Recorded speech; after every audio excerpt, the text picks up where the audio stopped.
Oi, Daniel, bem-vindo. Tudo bem? Posso só fazer uma pergunta para o Daniel? Diga. Pode, deixa a pergunta. Bom dia, Daniel. Tudo bom, querido? Tudo bem, Sinara. Sabe que ontem eu estava conversando com uma amiga que é professora universitária aqui na UNB, e ela estava me falando que tem vaga sobrando nas universidades federais, pela primeira vez, sobrando, tá? E eu estou vivendo, eu como muitos pais e adolescentes, uma situação que os adolescentes eles estão descrentes, né, da educação, até por influência desses influenciadores idiotas. Ai, eu não quero saber quem foi Aristóteles, o que me interessa, sabe?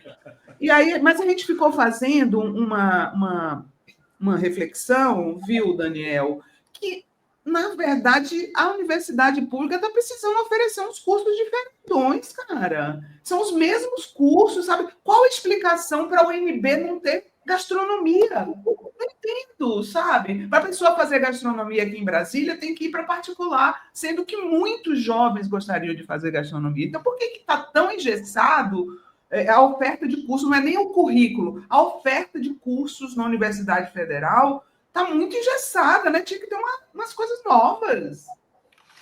Então, Sinara, esse fenômeno, como você falou, ele é bem complexo, porque a educação perdeu o efeito demonstração, ou seja, aquela aposta que você ingressa na universidade vai melhorar de vida no futuro, carregando até a sua própria família.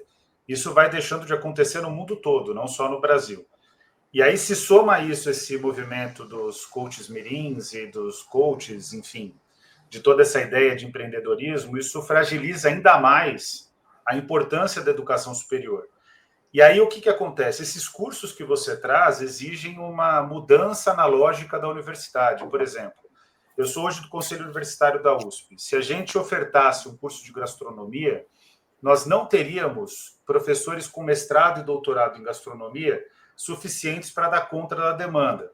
Então, teria que construir um curso que seria um curso tecnológico. O curso tecnológico ele caberia nos institutos federais, para aproveitar a sua ideia, que eu concordo, tá? Caberia nos institutos federais com muita dificuldade, mas teria que mudar também os institutos federais, as regras, etc. E caberia também em cursos técnicos, né? Trabalhar mais a partir de cursos técnicos.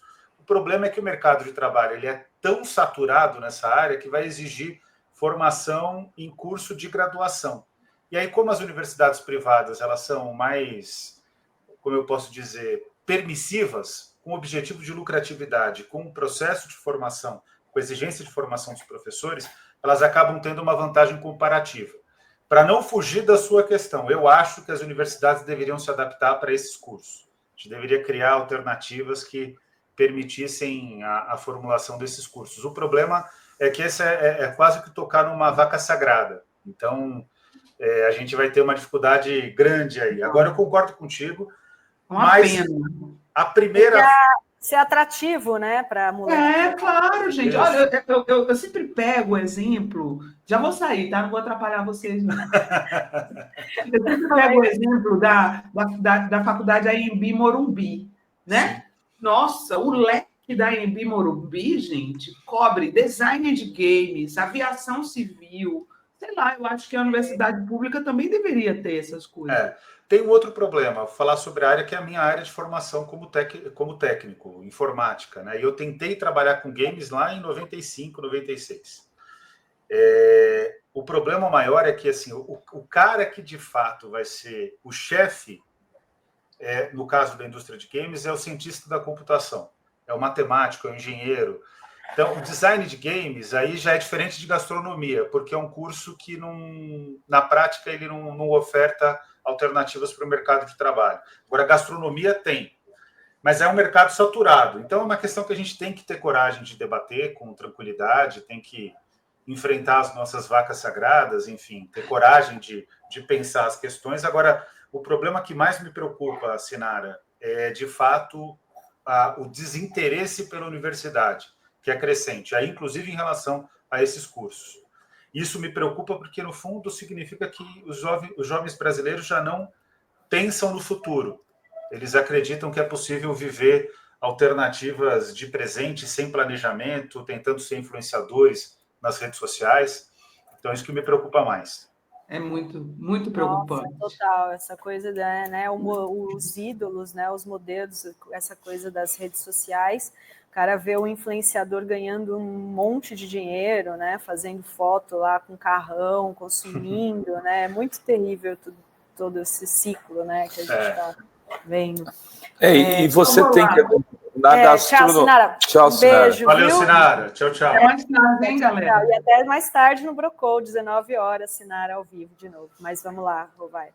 Você ia falar. Não, ia falar o seguinte, essa coisa da gastronomia, por exemplo, que é o exemplo que a Sinara deu, se o cara tem um pouco mais de grana, ele vai para Cordon Bleu e faz um curso lá de 6 meses e volta, e não vai fazer faculdade, né? Ou se o cara é mais pobre, ele entra num restaurante, vai trabalhar de auxiliar e vai aprender gastronomia na prática. Tem muito disso também, não tem, Daniel?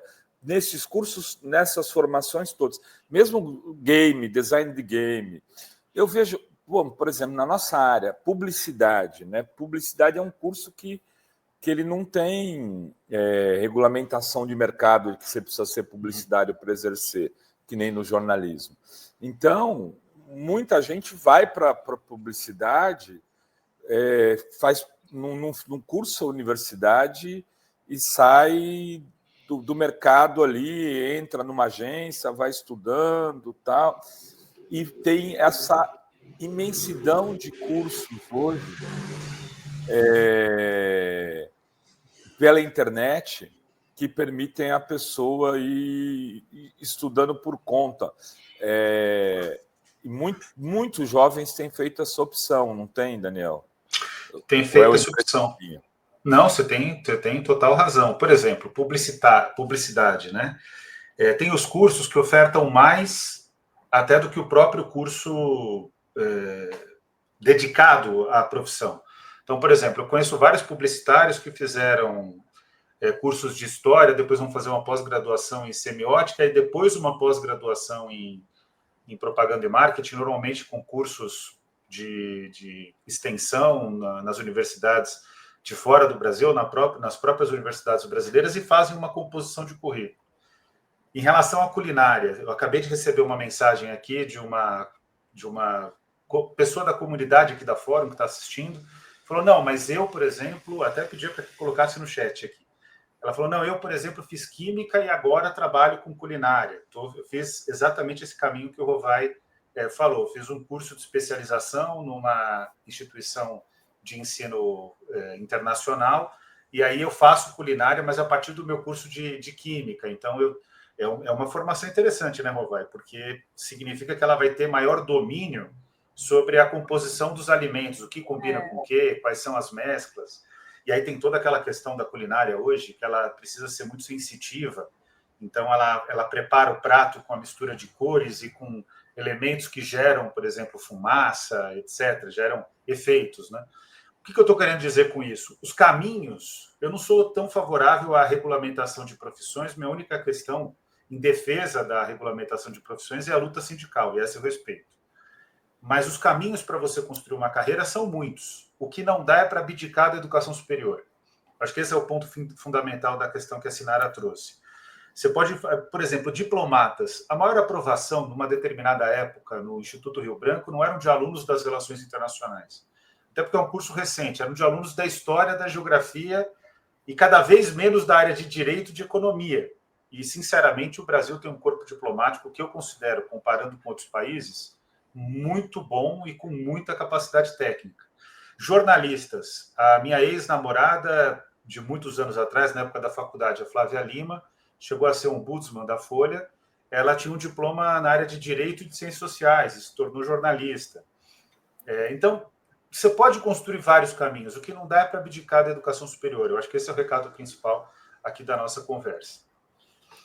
E paralelamente a isso, né, os cursos que acho que têm atraído cada vez menos pessoas, né, Daniel, são os cursos de licenciatura. O que fazer para que, né, as pessoas queiram ser professores, né? Essa é uma questão, viu, Dri? Porque se a gente fosse pegar, de fato, um estudo dos dados, esse discurso do apagão de professores é um discurso muito mais formulado a partir do exercício da profissão mas se evita encarar essa questão do exercício da profissão, e é muito mais formulado por alguns agentes hoje na política brasileira que querem atacar as licenciaturas, que obviamente não é o caso de toda a comunidade fórum, de todo mundo que está aqui participando dessa conversa. O que acontece? Os nossos cursos de licenciaturas, eles têm as mesmas dificuldades de conclusão que qualquer outro curso. Curso de Direito, curso de Medicina, curso de Física, no caso bacharelado e não a licenciatura, porque qual que é o problema? A evasão é muito grande na universidade pública brasileira. E por que ela é muito grande, a evasão? Ela é grande porque é difícil concluir o curso. Você vem com uma formação muito frágil da educação básica, o ensino médio não conseguiu recuperar o déficit do ensino fundamental. Você chega na universidade e a universidade é difícil. É difícil você ter que se deparar, por exemplo, você passou a vida estudando pelo YouTube. Já tem uma geração que é uma geração que estuda por vídeo, que chega na universidade. E na universidade você vai ter que ler o texto. E você vai ter que ler o texto porque, em termos cognitivos, em termos de complexidade, só o texto vai dar conta da necessidade de aprendizado que você precisa realizar. Tem duas estratégias para aprender, e elas são imbatíveis até o momento. Pode ser que a humanidade evolua e vídeo substitua, né, essa necessidade. Para você aprender, o melhor caminho é escrever, você escrever. Aí tem um grau de eficiência enorme. O segundo melhor caminho é você ler. O terceiro melhor caminho é você assistir uma aula e um vídeo, por exemplo. O vídeo, inclusive, é inferior à aula presencial. Então, o que acontece, Dri? O aluno não está preparado. Ele chega na universidade e fica em desespero. E tem as necessidades que elas são até superiores à questão do desespero, do aprendizado, as necessidades econômicas que são sempre prementes. Elas se colocam de uma forma dificílima de superar. Por isso que a permanência é fundamental. Políticas de permanência são políticas fundamentais. E aí o que acontece? As licenciaturas formam. Só que aí o aluno vai para o mercado de trabalho da educação. E é terrível o mercado de trabalho da educação. Eu vou dizer para vocês com todas as letras. Eu sempre defendi, antes de ingressar na Universidade de São Paulo, quando a minha atuação política era exclusiva na área de educação, mas que eu não tinha experiência da docência na universidade, eu sempre defendia as residências pedagógicas, os estágios. O problema é que o estágio está matando o nosso estudante, porque é tanto estágio, tanta residência pedagógica. O melhor programa, inclusive, até é o PIBID, que é do governo federal, que esse resolve bem a questão, porque é uma orientação muito forte, muito sólida. Mas é tanto trabalho na escola que aí o aluno já tem contato com um ambiente que muitas vezes está contaminado pelo desalento, pelas condições de trabalho que são péssimas, pelo salário que é péssimo. Mas o cara insiste, a professora vai lá, se já está formada, passa no concurso, 5 anos ela sai. E por que ela sai? Porque a vida é muito dura. Ontem mesmo eu postei nos stories do Instagram uma professora jovem, com boa formação, que falou, olha, acabei de pedir minha exoneração da rede estadual de São Paulo, que ainda, além de tudo, tem essas redes terríveis, como a de São Paulo, do Pará, e diversos outros estados e municípios também, que estimulam a evasão, estimulam a exoneração. Então, é uma situação muito difícil. A gente tem que ter coragem de enfrentar esses temas que vocês trouxeram. Com certeza. Imagina, o governo Tarcísio, os governos querem acabar com a educação. Aprovou PEC para reduzir investimento, né, na Constituição do Estado de São Paulo na educação, querem privatizar, eles não querem ter professores, eles não querem ter educação pública, né? Por eles privatizava tudo e mandava todos esses jovens fazer qualquer curso, né, técnico, com voucher, é isso, né? Mas fala, Rovait. Não, eu queria saber falando de licenciatura, eu lembrei aqui do recente aumento que o MEC deu para o piso dos professores em educação. Eu fiz uma fala, eu queria pô-la sob teste do meu querido Daniel Cara. Eu defendi o seguinte, do ponto de vista, eu que sou do tempo em que os professores eram leigos em boa parte do país e ganhavam meio salário mínimo, eu acho que a gente viveu uma revolução na educação nos últimos 30 anos no Brasil.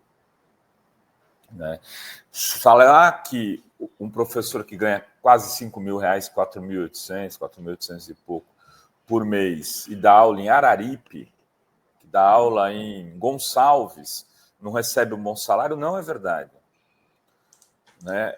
São salários dignos, que dá para ter uma vida com alguma dignidade, com dignidade. Agora, é verdade também que esses salários para os grandes centros são salários ainda rebaixados, né, Daniel? Mas a gente sempre viveu esse dilema no movimento sindical. Como fazer políticas nacionais de luta, de categorias, se você não tem um piso nacional, né? Então, você fala, não, para o Nordeste é uma coisa, já teve salário mínimo diferente no Brasil. Isso. Né? E não era uma coisa boa. Como, quer dizer, isso teria que ser resolvido a partir dos governos de Estado e governo municipal, mas não parece haver essa mobilização nesse sentido, né, Daniel? Você fica à vontade para fazer os reparos que você quiser fazer aqui na minha fala. Não tem reparo, não, pelo contrário. Quando a gente aprova a lei do piso, é importante dizer que a lei do piso ela tinha um grande aliado, que se chama Luiz Inácio Lula da Silva, em 2008.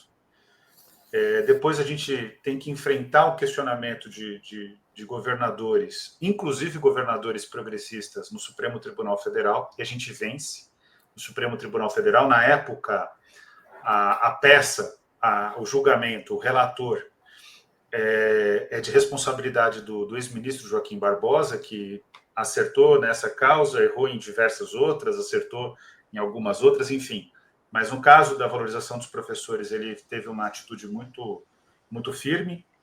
Naquele momento, até como o mundo muda, né? Naquele momento, a resistência se deu por ministros que hoje, aqueles que ainda permanecem na corte, que hoje estão sendo importantes na defesa da democracia, como Gilmar Mendes. Mas, no final, nos aspectos mais importantes, a gente conseguiu convencer praticamente todos, inclusive o Gilmar Mendes em relação à lei do piso. E a gente imaginava, Rovai, que de fato ela criaria uma revolução. O problema da lei do piso é de implementação. Muitos estados e municípios não implementam a lei do piso, mas onde é implementada, e aí falando de experiências pelo Brasil afora, nos interiores do Brasil, reforçando exatamente o que você disse, a lei do piso fez com que os professores se tornassem os profissionais mais valorizados de diversos municípios. Vou contar um caso de um município que não implementou a lei do piso, mas ele utiliza a lei do piso como referência, o município de Viçosa. Viçosa é uma cidade que os salários mais altos são dos professores da Universidade Federal de Viçosa, e depois, logo na sequência, ainda que a distância seja grande, né, os segundos profissionais mais valorizados de Viçosa são exatamente os professores.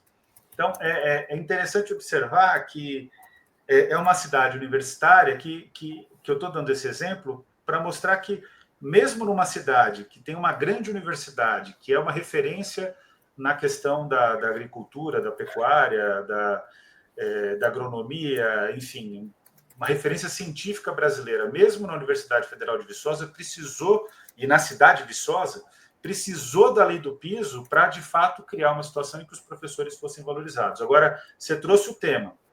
Em diversos municípios, inclusive em grandes centros, a lei do piso, quando é implementada, ela faz diferença. A maior parte dos lugares não implementa adequadamente a lei do piso, então esse é um problema que a gente precisa resolver.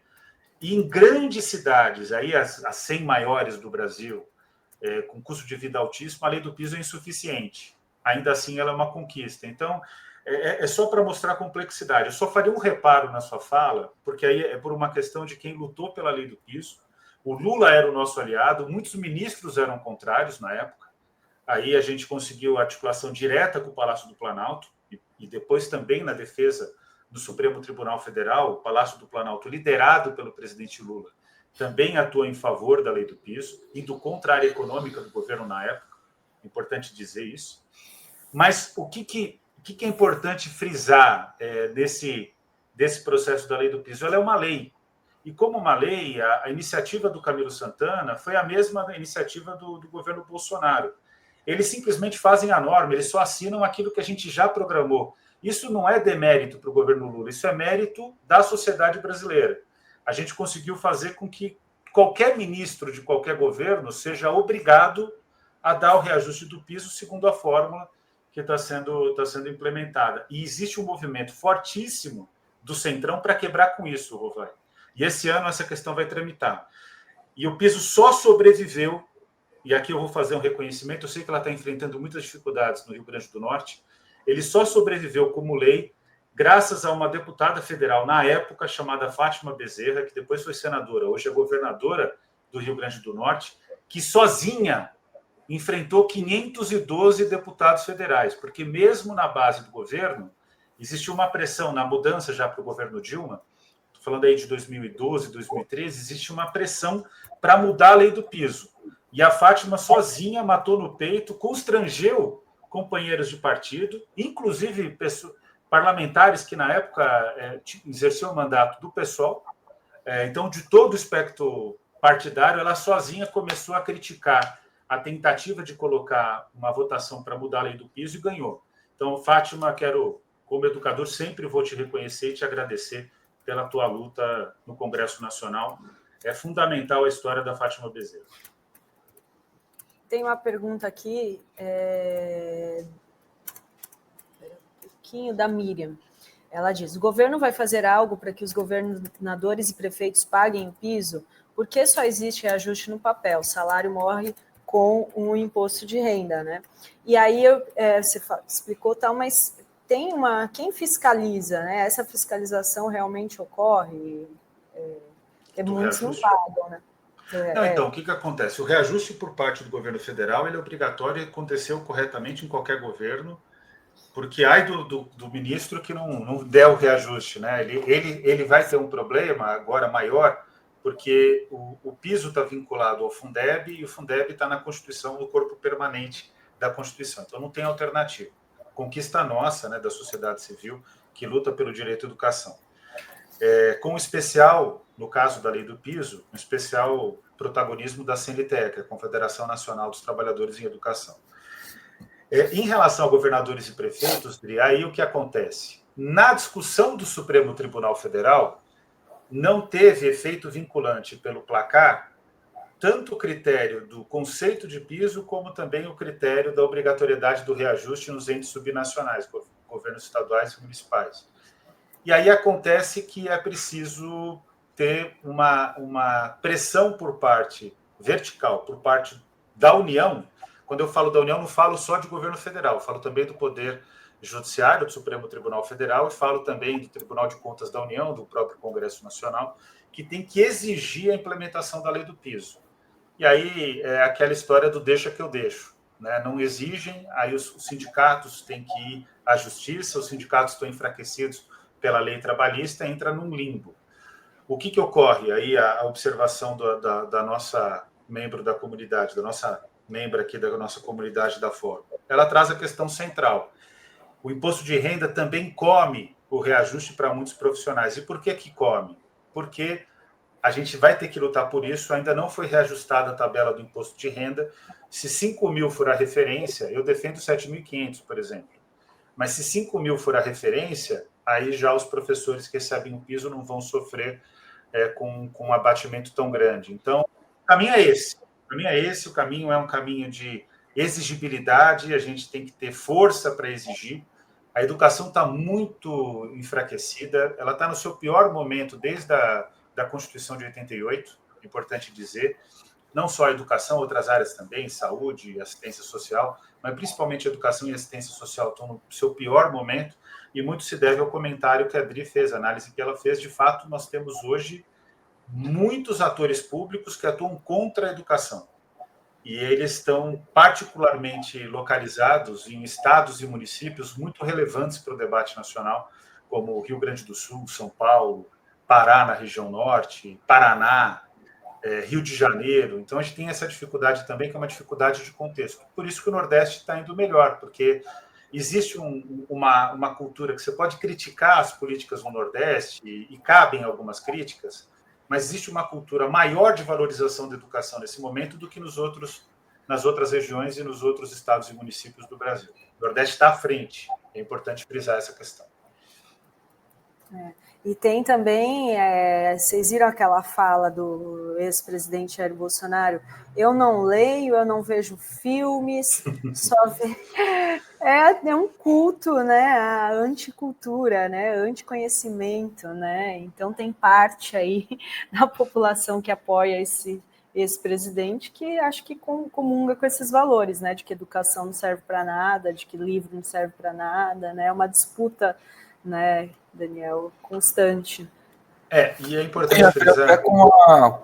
Desculpa, Daniel, mas tem a ver até com o número de pessoas que estão buscando a universidade pública, né? Então, ou privada. Tem esse fator. A gente sofre por 2 vetores. Um vetor que é o vetor da desvalorização da educação, da desvalorização da ciência. E esse é um vetor mobilizado por toda a extrema-direita no mundo todo. É interessante observar, Adri, e te agradecer a pergunta. Por exemplo, a gente viveu na semana passada e na semana anterior a revolução do DeepSeek. O impacto da DeepSeek contra os modelos de inteligência artificial dos Estados Unidos, especialmente da OpenAI, que é o ChatGPT. A China consegue realizar esse enfrentamento tendo um chip de pior qualidade, porque os Estados Unidos sancionou o H100, que é o melhor chip da NVIDIA para alimentar o sistema de inteligência artificial, tendo diversas desvantagens comparativas por conta de outras sanções que obrigam a China a utilizar materiais de pior qualidade, mas ela realiza uma revolução basicamente com o que existe de mais importante na indústria de tecnologia, que é o ser humano. Diante do fato de que eles não tinham máquina, eles tiveram cientistas. Hoje, o país com o maior número de cientistas por habitantes é a China. E a China faz isso investindo em quê? Investindo em educação, ciência e tecnologia. Por outro lado, no mundo ocidental e nos seus satélites, como o Brasil, que é a América Latina não é Ocidente, é satélite do Ocidente, o que acontece é que existe um estímulo à desvalorização da educação, ciência e tecnologia. Então, por um lado, vem essa pressão. O governo Trump, ele é um governo que não acredita no pensamento. Tanto é que ele está deportando, tem uma política de deportação que eles estão brigando lá, que ele, inclusive, quer deportar os cérebros que eles sequestraram do mundo. Então, é um governo maluco que investe nesse vetor. E, por outro lado, tem outro vetor, que é o vetor da privatização, que é o vetor econômico, que, na prática, esse é um país, no caso brasileiro, que investe 380 bilhões de reais em educação básica, que é muito pouco, tinha que investir pelo menos o dobro, e tem um sistema tributário que beneficia, no máximo, 200 mil famílias, e, na prática, 71 bilionários, agora 73 bilionários. Então, o desinvestimento em educação e a secundarização da educação, ela também tem um objetivo econômico, que é estimular um mercado financeiro que praticamente comanda a tomada de decisão no Brasil e que tem vínculos internacionais, e uma indústria que, por mais que o Brasil tenha, graças ao poder público, a Embrapa, que é a indústria do agronegócio, é uma indústria que ela gera pouco emprego. Não é uma indústria ela é importantíssima em termos de tecnologia. Eu não vou entrar naquela crítica vazia de que não tem que ter ciência, que a agricultura, a pecuária não exige ciência. Pelo contrário, exige muito. Ela sozinha não dá conta de todas as necessidades do Brasil. Então, educação ela está sendo atacada por uma questão de valor, né, de um contravalor científico, né, de um antivalor científico. As pessoas desconsideram a ciência, que é perigosíssimo. E, por outro lado, pela vertente econômica. Enquanto isso, a Ásia, o sul do Pacífico, está cada dia mais ganhando espaço na criação de novas tecnologias. Parabenizar o conjunto desses países que estão fazendo o caminho certo, e fazer a crítica aqui interna e lutar contra esse movimento obscurantista. Né?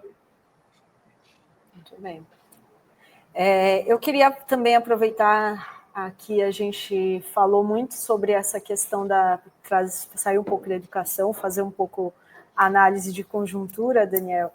A gente falou um pouco sobre o projeto de lei da anistia, que é a expectativa, né, com as falas do Hugo Mota, do Alcolumbre, que perca força aí. E o que você acha que eles vão conseguir emplacar essa pauta? Bolsonaro vai ser preso? Eu queria que você fizesse uma análise aí desse momento. Você acha que estão falando, né? O PGR deve soltar a denúncia em breve? O Lênio Streck esteve aqui, acho que vai ser em fevereiro. Qual que é a sua avaliação desse contexto aí da extrema-direita? Eu tenho até mais do que uma avaliação, expectativa de que a lei seja cumprida e a gente tem que, ainda que a nossa república não seja uma república com R maiúsculo, no sentido de todos serem iguais perante a lei, mas eu tenho expectativa de que o Bolsonaro, como cidadão brasileiro que descumpriu as leis e que cometeu inúmeras atrocidades durante a sua gestão, em especial após as investigações, né, claramente teve um comportamento, tanto ele quanto o entorno, golpista, etc. Espero que ele seja sancionado pela lei e que ele, de fato, com todo o processo tramitado e julgado, porque a gente defende os princípios, eles não, mas a gente defende os princípios republicanos e democráticos do Estado de Direito, que ele seja punido por aquilo que ele causou, pela instabilidade democrática e pelo ataque à Constituição Federal de 88. Em relação à lei da anistia, ela vai perder força essencialmente por um fator. Nesse momento, Dri, não existe um vetor de mobilização da sociedade que exija do governo do governo, no caso, eu não estou falando do governo Lula, porque em geral a gente confunde governo com executivo, mas que exija do parlamento brasileiro, governo no sentido de parlamentares que estão no exercício do governo do Estado, exija do parlamento brasileiro uma tomada de decisão em favor de uma compreensão democrática. Então, o que acontece no caso da lei da anistia? Na prática, o bolsonarismo ele vai não fazer com que essa lei seja votada, mas vai manter a pauta viva. A minha percepção é essa. Então, do que eu conheço do Congresso Nacional, eles não vão votar, o que é ótimo, né, porque essa lei de anistia é completamente absurda, mas eles vão cozinhar para que essa lei seja mantida em debate, para que isso mobilize as hostes bolsonaristas e eu acho que a gente tem um problema efetivo na sociedade brasileira, que as nossas forças sociais elas não estão exigindo a prisão do Bolsonaro, elas não têm capacidade de mobilização para exigir a prisão do Bolsonaro e também não têm capacidade de mobilização para matar de vez essa tentativa da lei de anistia. Então, qual que é a tendência? A tendência é que, caso eles vençam em 2026, que eu acho muito difícil, está todo mundo preocupado com a Quest, etc., mas a Quest ela não está dando ela está piorando, mas ela não está dando um recado que é definitivo para o governo Lula. Eu conheço pessoas do governo que estão comemorando a Quest, porque acham que poderia ser um cenário pior, porque quem tem mais rejeição é Eduardo Bolsonaro e o Bolsonaro, por exemplo. Então, o que eles apostam, a extrema-direita aposta, é que mantém a lei de anistia em banho-maria e depois, com uma vitória presidencial de um ator da extrema-direita, eles consigam fazer com que exista um perdão como que o Trump promoveu na presidência dos Estados Unidos. A lei brasileira é bem diferente em relação a isso, né? Mas há caminhos jurídicos para gerar esse perdão. Então, o que mais me preocupa, acabou ficando um pouco confuso, mas o que mais me preocupa é efetivamente a nossa incapacidade de mobilização no nosso campo. As forças democráticas não estão mobilizadas para acabar com a lei de anistia e para gerar a prisão do Bolsonaro, como deveria acontecer, né? Então, esse é o ponto que para mim é mais difícil em 2025. O Daniel, o Leandro Chemali, que deixa tá só, a Sâmia já chegou, Rovaiter. A Sâmia já chegou? Mas pode falar. Eu vou subir. Não, é rápido, só tá. Então, enquanto diz que o Lula será responsável direto pelo fechamento de 1 milhão de vagas de licenciaturas EAD, incluindo mais de 30 mil da Univesp e de outras públicas, a partir de maio de 2026. É isso mesmo? Olha, aí é uma questão que ela é super delicada, né? O que acontece? Essas vagas, em geral, não têm qualidade. Não é o caso da Univesp. A Univesp tem qualidade, mas ainda assim exige... O Brasil ainda não construiu em nenhum lugar um modelo que seja seguro para a formação em educação à distância. E para a licenciatura, eu quero deixar bem claro, é temerária na licenciatura a educação à distância. Eu estou sendo bem verdadeiro aqui, por qual motivo? Porque você também aprende a lecionar assistindo um professor lecionar, tendo contato com as estratégias pedagógicas do professor. Então, nesse sentido, o governo acerta em fazer essa norma, que é uma norma mais dura. Qual que é a questão que me dói no coração? Não vou negar aqui para vocês, me dói no coração. Qual que é a questão? A questão efetiva é que, é claro que eu não quero que essas pessoas que já estão matriculadas percam as vagas. Não quero. O acesso ainda é um desafio no Brasil, fazer educação superior ainda é um privilégio. Mas eu não posso formar professores com uma estratégia, com uma modalidade de ensino que é incapaz de dar para os professores as ferramentas necessárias para dar uma boa aula. E aí eu concordo com o ministro Camilo Santana. Não é frequente eu concordar com a gestão do MEC, todo mundo sabe disso, mas nesse caso eu concordo com a gestão do MEC. Inclusive, eu vou estar num seminário agora, no final dessa semana, para discutir a questão da violência nas escolas, vai perpassar casos como o que ocorreu no Santa Cruz, aqui em São Paulo, ataques às escolas, etc. Mas vou ter oportunidade de discutir sobre educação à distância e eu acho que é possível criar um processo de transição, é possível estabelecer estratégias para que os alunos não saiam prejudicados, e é imprescindível, mas não se faz boa formação de professor em educação à distância. Peço desculpas a quem eu desagradei, mas eu tenho que ser honesto. E aí a honestidade exige a clareza de que isso não funciona, né? De fato, não funciona para a formação de professores. Muito bem, muito obrigado, Daniel. Cara, vamos subir aqui. A deputada que botou. Só deixa eu dar um oi para a Sâmia. Para correr. Quero parabenizar a Sâmia. Obrigada. Sâmia, você é imprescindível. Parabéns aí pela sua conquista. E é uma honra caminhar ao seu lado, viu, Sâmia? Um beijão e siga em frente, siga firme como você sempre fez na luta por um país de fato justo. E você deu uma prova aí de um mandato que atua em favor da justiça. Parabéns, Sâmia. Muito obrigada, Dani. Prazer, honra minha sempre estar contigo. Tamo juntos. Tamo juntos. Beijão, Dri. Beijão, Rovai. Tamo junto. Daniel. Valeu. Tchau, tchau.